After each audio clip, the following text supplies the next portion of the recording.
Hello guys, നമ്മളിന്ന് explain ചെയ്യാൻ പോകുന്നത് മണി ഹെസ്റ്റ് സീരീസിലെ രണ്ടാമത്തെ സീസണിലെ 4ാമത്തെ എപ്പിസോഡാണ്. ഇതിന് മുന്നേയുള്ള എപ്പിസോഡുകൾ കണ്ടിട്ടില്ലാത്തവരാണ് നിങ്ങളെങ്കിൽ ആ വീഡിയോസ് കണ്ട ശേഷം ഈ വീഡിയോ കാണുവാൻ ശ്രമിക്കുക. വീഡിയോസിന്റെ ലിങ്ക് ഐ ബട്ടണിലും താഴെ ഡിസ്ക്രിപ്ഷനിലും കൊടുത്തിട്ടുണ്ട്. കഴിഞ്ഞ എപ്പിസോഡിന്റെ അവസാനം ബെർലിനെ അടിച്ച് ബോധം കെടുത്തി നൈറോബി ലീഡർ ആകുന്നു. ശേഷം അവൾ അവിടെ നടന്ന കാര്യങ്ങൾ പ്രൊഫസറിനോട് പറയുന്നു. ടോക്കിയോയെ പോലീസിന് വിട്ടുകൊടുത്തു റിയോയെ കൊല്ലുവാൻ ശ്രമിച്ചു. മറ്റു വഴികളില്ലാത്തത് കൊണ്ടാണ് ഇങ്ങനെ ചെയ്യേണ്ടി വന്നതെന്ന് അവൾ പറയുന്നു. പ്രൊഫസറിനെ എന്തിനാണ് പോലീസ് കൂട്ടിക്കൊണ്ടുപോയതെന്ന് ഡെൻവർ അന്വേഷിക്കുന്നു. തനിക്ക് ചില തെളിവുകൾ നശിപ്പിക്കുവാനുണ്ടായിരുന്നു, അതിന് പോയതാണെന്ന് പ്രൊഫസർ മറുപടി പറയുന്നു. പ്രൊഫസറാണ് ക്രിമിനൽ എന്ന് ഏഞ്ചൽ കണ്ടെത്തി കഴിഞ്ഞു. ഏഞ്ചൽ ഇപ്പോൾ കോമയിലാണ്. ഏഞ്ചൽ കോമയിൽ നിന്നും എഴുന്നേൽക്കുന്ന അടുത്ത നിമിഷം തന്നെ അവർ പിടിക്കപ്പെടുവാൻ സാധ്യതയുണ്ട്. ഈ സമയം ടെന്റിൽ നിന്നും ഫോൺ കോൾ വരുന്നു.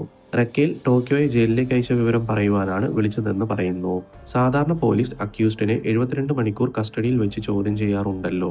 ടോക്കിയോ തങ്ങളുടെ സമയം കളയുവാൻ ശ്രമിക്കുന്നതാണെന്ന് മനസ്സിലായി എന്ന് റക്കേൽ പറയുന്നു. അതിനാലാണ് ടോക്കിയോയെ ജയിലിലേക്ക് അയച്ചതെന്ന് അവൾ പറയുന്നു. റക്കേൽ തനിക്കൊരു ഡൗട്ട് ഉണ്ടെന്ന് പ്രൊഫസറിനോട് പറയുന്നു. തന്റെ ടീമിൽ തന്നെയുള്ള ഒരാളിനെ എന്തിനാണ് പുറത്തേക്ക് അയച്ചതെന്ന് അവൾ ചോദിക്കുന്നു.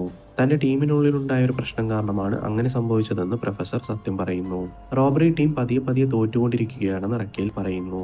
വളരെ പെട്ടെന്ന് തന്നെ അവരെ കീഴടക്കുമെന്ന് അവൾ പറയുന്നു. ആത്മവിശ്വാസം നല്ലതാണ്, പക്ഷേ നിങ്ങളെ കൊണ്ട് അതിന് കഴിയില്ല. അവസാന വിജയം തങ്ങളുടേതായിരിക്കുമെന്ന് പറഞ്ഞ് പ്രൊഫസർ കോള് കട്ട് ചെയ്യുന്നു. ഇത് കേൾക്കുന്ന സർവറോസ് പ്രൊഫസർ എന്താണ് ഇങ്ങനെ പറയുന്നതെന്ന് ചോദിക്കുന്നു. പോലീസ് അവരെ എത്രയും പെട്ടെന്ന് പിടികൂടുമെന്ന് മനസ്സിലായിട്ടും അയാൾക്ക് പേടിയില്ല എന്ന് സർവറോസ് പറയുന്നു. ഇത് കേൾക്കുന്ന റക്കേൽ അയാൾ ഒരു സാധാരണ ക്രിമിനൽ അല്ല എന്ന് പറയുന്നു. ഈ സമയം റോയൽ മിന്റിൽ റിയോയെ കൈകെട്ടി ഹോസ്റ്റേജസിനൊപ്പം വിടുന്നു. ഇനി മുതൽ താനും ഒരു ഹോസ്റ്റേജ് ആണെന്ന് ഹെൽസിങ്കി റിയോയോട് പറയുന്നു. ആലിസൺ റിയോയോട് എന്ത് പറ്റി എന്ന് അന്വേഷിക്കുന്നു. റിയോ നടന്ന കാര്യങ്ങളെല്ലാം അവളോട് പറയുന്നു. ടോക്കിയോയെ പോലീസിന് വിട്ടുകൊടുത്തു. അത് ചോദ്യം ചെയ്തതിന് തന്നെ കൊല്ലുവാൻ നോക്കി. ശേഷം ഇപ്പോൾ ഇവിടെ കെട്ടിയിട്ടിരിക്കുന്നുവെന്ന് അവൻ ഒരുപാട് വിഷമത്തോടെ പറയുന്നു. ആലിസൺ റിയോയെ ആശ്വസിപ്പിക്കുന്നു. ഇതൊരു അവസരമാണെന്ന് മനസ്സിലാക്കിയ അട്ടൂറ അത് മുതലെടുക്കുവാൻ ശ്രമിക്കുന്നു. റോബറി ടീം സ്വന്തം ടീം മെമ്പേഴ്സിനെ പോലും പോലീസിന് വിട്ടുകൊടുത്തു. പുറത്തേക്ക് വിടാമെന്ന് പറഞ്ഞ ഹോസ്റ്റേജസിനെ ബേസ്മെന്റിൽ കെട്ടിയിട്ടിരിക്കുന്നു. നമ്മളെ ആരെയും ഇവിടെ നിന്നും ജീവനോടെ വിടില്ല, അതുകൊണ്ട് നമ്മൾ സ്വയം രക്ഷപ്പെടണമെന്ന് അട്ടൂറ പറയുന്നു. അതിനായി ഒരു തോക്ക് വേണം, അതെങ്ങനെയും നേടിയെടുക്കണമെന്ന് അട്ടൂറ മറ്റുള്ളവരോട് പറയുന്നു. ഇത് കേൾക്കുന്ന അവിടെ ഉണ്ടായിരുന്ന ഒരാൾ അട്ടൂറയുടെ പ്ലാൻ വർക്കാകില്ല എന്ന് പറയുന്നു. തങ്ങൾക്കൊരിക്കലും അവിടെ ഒരു ഗൺ റെഡിയാക്കുവാൻ കഴിയില്ല. എന്നാൽ ഇത് കേൾക്കുന്ന റിയോ ഒരു ഐഡിയ പറയുന്നു. റോബറി ടീമിലെ ആരുടെയെങ്കിലും ഗണ്ണിന്റെ സ്ഥാനത്തേക്ക് തങ്ങളെ കൊണ്ട് ഒരു ഫേക്ക് ഗൺ മാറ്റിവെക്കാൻ സാധിച്ചാൽ അവരിൽ ഒരാളുടെ കയ്യിൽ ഫേക്ക് ഗൺ ആകും. തങ്ങളുടെ കയ്യിലേക്ക് ഒറിജിനൽ ഗൺ വരും. റിയോ തന്നെ സ്വന്തം ടീമിനെതിരായി മാറിക്കഴിഞ്ഞിരിക്കുന്നു. ഇതിനുശേഷം എന്ത് സംഭവിച്ചു എന്നതാണ് നമ്മൾ ഈ എപ്പിസോഡിൽ കാണാൻ പോകുന്നത്.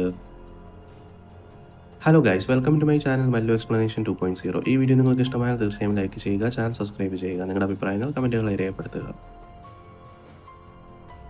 വീഡിയോയിലേക്ക് കടക്കുന്നതിന് മുന്നേ ഞാൻ എഴുതിയ ഒരു നോവൽ നിങ്ങൾക്ക് പരിചയപ്പെടുത്തുവാൻ ആഗ്രഹിക്കുന്നു. ബർഗ്ലർ, ഒരു മോഷ്ടാവിന്റെ കഥ.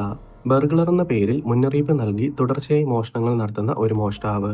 അയാളെ ഏത് വിധേനയും പിടികൂടുവാനായി തൊട്ടു പിന്നാലെ തന്നെയുള്ള പോലീസ് ഓഫീസർ രഘുറാം. മോഷ്ടാവ് വളരെ വിദഗ്ധമായി ഒരു മാന്ത്രികൻ കൺകെട്ടിലൂടെ തന്റെ കാണികളെ കബളിപ്പിക്കും പോലെ ഓരോ കവർച്ചകളും രഘുറാമിനെ വെട്ടിച്ച് നടത്തുന്നു. വളരെ നൂതനമായ രീതിയിലായിരുന്നു ഓരോ കവർച്ചകളും. ബർഗ്ലർ എന്ന മോഷ്ടാവ് കവർച്ചകൾ എങ്ങനെ നടത്തുന്നു എന്നത് നിമിഷ നേരം കൊണ്ട് തന്നെ രഘുറാം കണ്ടെത്തുന്നു.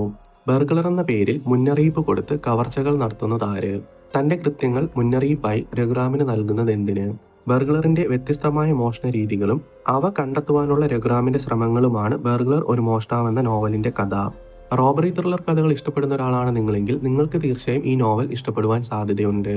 നോവൽ വാങ്ങാൻ ആഗ്രഹിക്കുന്നവർക്ക് സ്ക്രീനിൽ കാണുന്ന നമ്പറിലേക്ക് കോൺടാക്ട് ചെയ്യാം. ബുക്കിന്റെ ഡീറ്റെയിൽസ് ഡിസ്ക്രിപ്ഷനിൽ കൊടുത്തിട്ടുണ്ട്. റോയൽ മിന്റിൽ ഈ സമയം ഹോസ്റ്റേജസിനെ കറൻസി പാക്ക് ചെയ്യുവാനായി കൂട്ടിക്കൊണ്ടുപോകുന്നു. തങ്ങളെ പറഞ്ഞു പറ്റിക്കുകയായിരുന്നു എന്ന് അട്ടൂറ പറയുന്നു. താൻ പറഞ്ഞതുപോലെ തന്നെ ചെയ്തിരിക്കുമെന്ന് നൈറോബി പറയുന്നു. തങ്ങളിപ്പോൾ കറൻസി പാക്ക് ചെയ്യണമെന്ന് നൈറോബി ഹോസ്റ്റേജസിനോട് ആവശ്യപ്പെടുന്നു. ശേഷം നൈറോബി ബെർലിനെ കാണുവാനായി പോകുന്നു. തങ്ങളുടെ പ്ലാൻ പതിയെ നശിച്ചുകൊണ്ടിരിക്കുകയാണ്. തന്റെ ഒപ്പം നിൽക്കുവാൻ ബെർലിന് കഴിയുമോ എന്ന് നൈറോബി ചോദിക്കുന്നു. നൈറോബിയെ ലീഡറായി നിലനിർത്തി ടീമിൽ തുടരുന്നതിൽ തനിക്ക് പ്രശ്നമില്ല എന്ന് ബെർലിൻ പറയുന്നു. അവർ പ്ലാൻ ഷെർണോബിലിനെ പറ്റി പറയുവാൻ ബെർലിനോട് ആവശ്യപ്പെടുന്നു. പണം നഷ്ടപ്പെടുത്തിക്കൊണ്ട് രക്ഷപ്പെടുന്നതാണ് പ്ലാൻ ഷെർണോബിൽ എന്ന് ബെർലിൻ പറയുന്നു. പണം ബലൂണിൽ നിറച്ച് ആകാശത്തിൽ ഉയർത്തിയ ശേഷം പൊട്ടിക്കും. പണം താഴേക്ക് വീഴുമ്പോൾ അതെടുക്കുവാൻ ആൾക്കാർ ഓടിക്കൂടും. ഈ സമയം അവരുടെ ഒപ്പം ചേർന്ന് രക്ഷപ്പെടുവാൻ മറ്റു വഴികളില്ലാതെ വരുമ്പോൾ മാത്രമേ അത് ഉപയോഗിക്കുവാൻ കഴിയുള്ളൂ എന്ന് ബെർലിൻ പറയുന്നു. ഈ സമയം മറ്റൊരു മുറിയിൽ അട്ടൂറ ഡെൻവറിന്റെ ഗണ്ണാണ് തങ്ങൾ എടുക്കേണ്ടതെന്ന് പറയുന്നു. അട്ടൂറ അതിനായി ഫേക്ക് ഗൺ എടുക്കാമെന്ന് പറയുന്നു. പക്ഷേ ഡെൻവറിന്റെ പക്കൽ നിന്നും ആര് ഗണ്ണെടുക്കുമെന്ന് അവർ ചോദിക്കുന്നു. മോണിക്കയാണ് അത് ചെയ്യുവാൻ പോകുന്നതെന്ന് അട്ടൂറ പറയുന്നു. മോണിക്കയോട് ഡെൻവറിന് ഒരു താല്പര്യമുണ്ട്. ഈ ഹേസ്റ്റ് കഴിയുന്നതുവരെ അവൻ അവളെ ഉപയോഗിക്കുവാൻ ശ്രമിക്കുമെന്ന് അട്ടൂറ പറയുന്നു. അവിടെ നടന്ന കാര്യങ്ങൾ വെച്ച് ഡെൻവർ തന്നെ ചതിക്കുകയാണെന്ന് അട്ടൂറ പറയുന്നു. ശേഷം അട്ടൂറ ആരും അറിയാതെ രഹസ്യമായി ഫേക്ക് ഗൺ ഇരിക്കുന്ന മുറിയിലേക്ക് പോകുന്നു. ശേഷം ഫേക്ക് ഗൺ എടുത്ത് മുറിയിലേക്ക് തിരിച്ചു വരുന്നു. അയാൾ ഫേക്ക് ഗൺ മോണിക്കയുടെ കയ്യിലേക്ക് കൊടുക്കുന്നു. ഈ സമയം ഡെൻവർ മോണിക്കയ്ക്ക് മരുന്ന് വെക്കുവാനായി മുറിയിലേക്ക് കൂട്ടിക്കൊണ്ടു പോകുന്നു. മോണിക്ക ഡെൻവർ അറിയാതെ ഗൺ എടുത്ത് അവിടേക്ക് ഫേക്ക് ഗൺ മാറ്റിവെക്കുന്നു. മോണിക്ക അവിടെ നിന്നും തിരിച്ചെത്തിയതും ഒറിജിനൽ ഗൺ അട്ടൂറയ്ക്ക് കൊടുക്കുന്നു. അട്ടൂറ ഗൺ ലോഡ് ചെയ്ത് തങ്ങൾ അവിടെ നിന്നും രക്ഷപ്പെടുവാൻ പോവുകയാണെന്ന് എല്ലാവരോടും പറയുന്നു. ഈ സമയം പ്രൊഫസർ റോയൽ മിന്റിലേക്ക് വിളിക്കുന്നു. നൈറോബിയുടെ ലീഡർഷിപ്പ് നന്നായി വർക്കാകുന്നുണ്ടെന്ന് പറഞ്ഞ് പ്രൊഫസർ അവളെ അഭിനന്ദിക്കുന്നു. ഹോസ്റ്റേജസിന് തങ്ങളോടുള്ള വിശ്വാസം പോയി. അത് വീണ്ടെടുക്കുവാനായി ബേസ്മെന്റിൽ പൂട്ടിയിട്ടിരിക്കുന്ന ഹോസ്റ്റേജസിനെ പുറത്തേക്ക് വിടണമെന്ന് അവൾ പറയുന്നു. ഇത് കേൾക്കുന്ന പ്രൊഫസർ തനിക്ക് 1 മണിക്കൂർ സമയം കൊടുത്താൽ അതിനൊരു പരിഹാരം കണ്ടെത്താമെന്ന് പറയുന്നു. ശേഷം പ്രൊഫസർ റക്കേലിനെ വിളിക്കുന്നു. താൻ 11 ഹോസ്റ്റേജസിനെ റിലീസ് ചെയ്യുവാൻ തയ്യാറാണ്, പക്ഷേ ഒരു കണ്ടീഷൻ ഉണ്ടെന്ന് പറയുന്നു. ഒരു ന്യൂസ് റിപ്പോർട്ടറിനെയും ക്യാമറമാനെയും ഉള്ളിലേക്ക് അയക്കണമെന്ന് പ്രൊഫസർ ആവശ്യപ്പെടുന്നു. എന്നാൽ റക്കേൽ താൻ ആരുടെയും ലൈഫ് റിസ്കിലേക്ക് വെക്കുവാൻ ആഗ്രഹിക്കുന്നില്ല എന്ന് പറയുന്നു. പ്രൊഫസർ തങ്ങൾ ആരെയും കമ്പൽ ചെയ്യേണ്ട, ചാനലിൽ അറിയിച്ചാൽ അവർ തന്നെ തയ്യാറായി വരുമെന്ന് പറയുന്നു. പോലീസായി അറിയിച്ചില്ല എങ്കിൽ തങ്ങൾ സംസാരിച്ച കോൾ താൻ ലീക്കാക്കുമെന്ന് പ്രൊഫസർ ഭീഷണിപ്പെടുത്തുന്നു. മറ്റു വഴികളില്ലാതെ റക്കേൽ അതിന് സമ്മതിക്കുന്നു. എന്നാൽ റക്കേൽ റോബറി ടീമിനെ കുടുക്കുവാൻ മറ്റൊരു പ്ലാൻ തയ്യാറാക്കുന്നു. ഏഞ്ചൽ കോമയിൽ നിന്നും ആരോഗ്യനില വീണ്ടെടുത്തു എന്ന് ന്യൂസ് കൊടുക്കണമെന്ന് പറയുന്നു.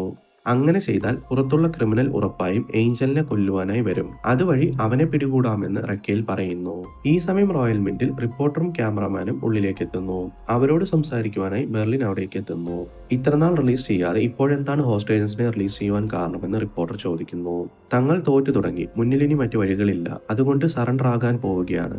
അതിന്റെ ആദ്യപടി എന്ന രീതിയിലാണ് 11 ഹോസ്റ്റേജസിനെ പുറത്തേക്ക് വിടുന്നതെന്ന് ബെർലിൻ പറയുന്നു. ബെർലിൻ വളരെ സ്നേഹത്തോടെ ഹോസ്റ്റേജസിനോട് യാത്ര പറഞ്ഞ് അവരെ പുറത്തേക്ക് വിടുന്നു. ശേഷം ഒസ്ലോയുടെ ഡെഡ് ബോഡി റിപ്പോർട്ടറിനെ കാണിക്കുന്നു. അവിടെ നിന്നും ആദ്യം രക്ഷപ്പെട്ടു പോയ ഹോസ്റ്റേജസ് ആണ് ഒസ്ലോയെ കൊന്നതെന്ന് ബെർലിൻ പറയുന്നു. താൻ മരണം മുന്നിൽ കണ്ടു കഴിയുന്ന ഒരു പേഷ്യന്റ് ആണ്, അത് പോലീസിനും അറിയാം.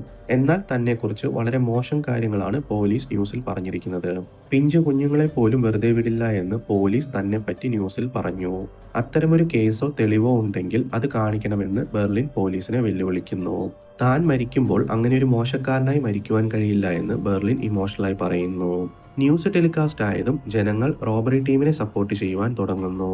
ഈ സമയം മറ്റൊരു വാർത്തയും ന്യൂസിൽ കാണിച്ചു തുടങ്ങുന്നു. ഏഞ്ചൽ കോമയിൽ നിന്നും റിക്കവറി ആയെന്ന് ന്യൂസിൽ പറയുന്നു. ഇത് കാണുന്ന പ്രൊഫസർ റോയൽ മിന്റിലേക്ക് വിളിക്കുന്നു.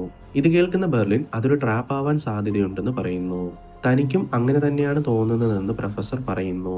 പക്ഷേ സപ്പോസ് അത് സത്യമാണെങ്കിൽ തങ്ങൾ പിടിക്കപ്പെടുമെന്ന് പ്രൊഫസർ പറയുന്നു. അത് സത്യമല്ലെങ്കിൽ അത് അന്വേഷിക്കുവാൻ പോയാൽ പ്രൊഫസർ പോലീസിന്റെ ട്രാപ്പിൽ അകപ്പെടുമെന്ന് ബെർലിൻ പറയുന്നു. ഈ പ്രശ്നത്തിൽ നിന്നും പ്രൊഫസർ എങ്ങനെ പുറത്തു കടക്കും അതറിയുവാൻ അടുത്ത എപ്പിസോഡ് വരെ കാത്തിരിക്കുക. ഈ വീഡിയോ നിങ്ങൾക്ക് എല്ലാവർക്കും ഇഷ്ടമായെന്ന് വിചാരിക്കുന്നു. ഇഷ്ടമായാൽ തീർച്ചയായും ലൈക്ക് ചെയ്യുക, ചാനൽ സബ്സ്ക്രൈബ് ചെയ്യുക, നിങ്ങളുടെ അഭിപ്രായങ്ങൾ കമന്റുകളായി രേഖപ്പെടുത്തുക. അടുത്തൊരു വീഡിയോയിൽ കാണുന്നവരേക്കും ബൈ.